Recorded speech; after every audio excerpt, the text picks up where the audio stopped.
वाटीमध्येच हवं. मला वाट्या तर पाहिजेत, पण अगदी नाजूक नको. मला त्या कोणत्याही आउटफिटवर, कोणत्याही पोशाखावर, साडी असो, चुडीदार असो, गरारा असो, घागरा असो, काठपदर साडी असो, माझ्या त्या वाट्या आणि माझं ते शॉर्ट मिनी मंगळसूत्र अगदी ठसठशीत माझा शृंगार खुलवणारच हवं.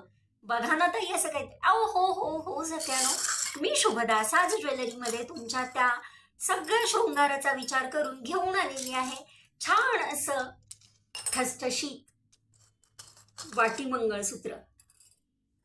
वाट्यांचं गोल्ड फिनिशिंग पहा, बाजूची लटकन पहा, मण्यांची माळ पहा. चेनमध्ये नको, मण्यांमध्येच हवं. म्हणून तर मी म्हणते ना, मिळतं सगळीकडेच, पण हक्काचं आणि विश्वासाचं ठिकाण साज ज्वेलरी. कारण साज ज्वेलरी सखीच्या प्रत्येक इच्छेचा, प्रत्येक शृंगाराचा अगदी बारकाईने विचार करते. म्हणूनच पटकन संपर्क साधा 91 30 16 82 98. शुभदा इगावे. धन्यवाद.